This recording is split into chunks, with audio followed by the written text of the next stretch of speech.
Dear Secretary General, dear friends, we're already, I think, 2 hours communication with each other, and it was really very good and important to listen to our distinguished colleagues. Um, and I want to thank you for your active engagement, your availability over the past several weeks already. We organized the two informal meetings before today, and they have been valuable in giving a steady direction to as the Parliamentary Assembly adjusts its work and activities. The spread of this COVID pandemic, which triggered states of emergency across the OSCE area in the days and weeks following our winter meeting in Vienna, have had the simple consequence of postponing most of our planned and my planned activities, as yours too. This spring, you will recall that plans that have been made to travel to different places, to Brussels, for instance, I already mentioned about this, and to have exchange with your commissioners and the leadership of the European Parliament, and focus on ways we can enhance our cooperation, in particular in the fields of conflict prevention and election observation. I'm glad that today we had the opportunity again to exchange with Commissioner Lenarcic, and hope that we can maintain direct lines of dialogue through this crisis and beyond to increase the synergies which we need.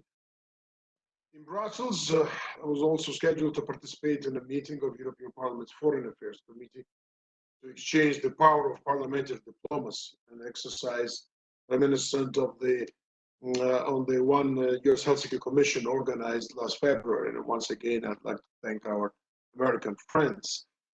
Also looking forward to visiting Paris. There was an official invitation from French Senate and discuss a number of issues with Vice President Pascal Alizard, Cyril Mauborgne, and other leaders of French delegation and the leadership of French Parliament. Also, we planned to return to Kiev to meet with President Zelensky after the last normative formal talks in December to discuss forthcoming steps and determine how our assembly can be useful in Ukraine. These visits have been postponed indefinitely. I hope that an improvement of the health situation in Europe would allow us to travel and to meet in person in the nearest future. Of course, I was also looking forward to participating in several important seminars and conferences organized by some of our delegations, including Turkey, Germany, Cyprus, Armenia, and Moldova. And I thank once again these delegations and their parliaments for their dedication in preparing for these events. And I look forward to planning new dates in my agenda and our agenda, entire organization as soon as the situation allows.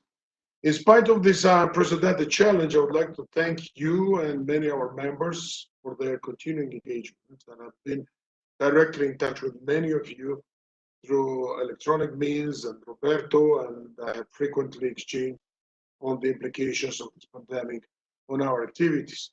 I'm sure our Secretary General will detail in his report the steps that have been taken to mitigate the effects of the crisis on our work and ensure that our Parliamentary Assembly remains active and ready to contribute.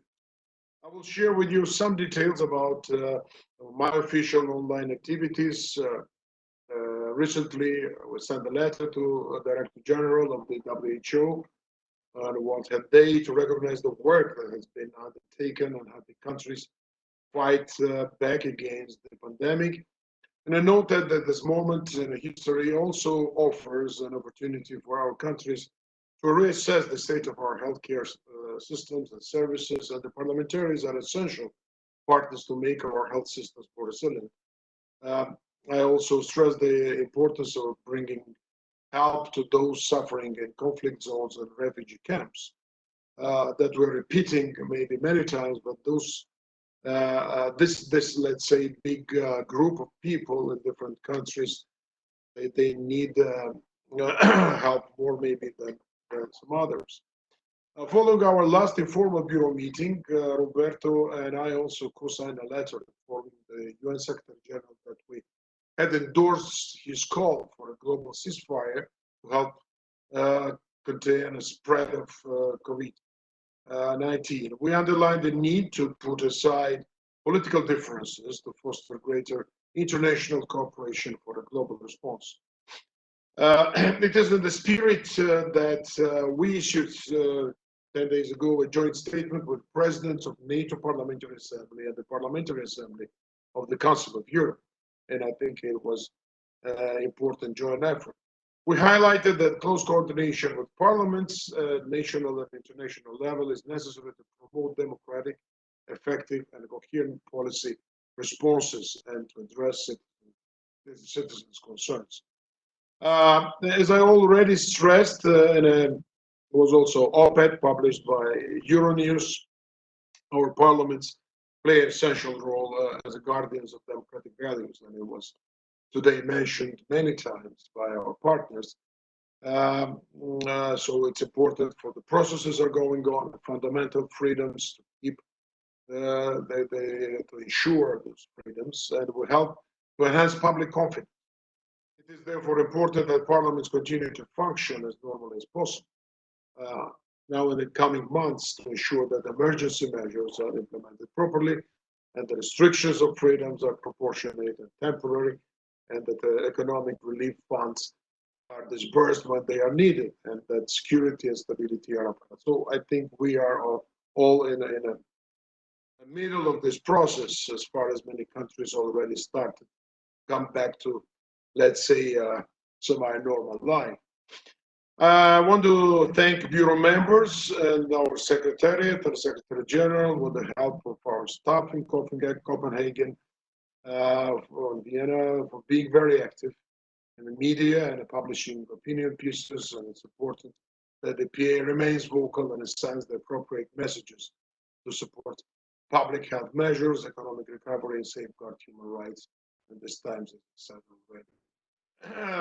So we discussed some of these economic issues in the second committee webinar, which was a very interesting event organized last week. Many of our members participated, and I look forward to participating in a similar online activities in the weeks and months to come, and would also encourage your active participation. This is a good way the EPA can contribute to sharing experience and best practices to help learn the lessons of the crisis and enhance future preparedness. Following this meeting of the Bureau, I will also take part in a series of conferences calls with various delegations to report on our discussions and decisions, as well as explain the implications for our work plan in the year to come. So that was my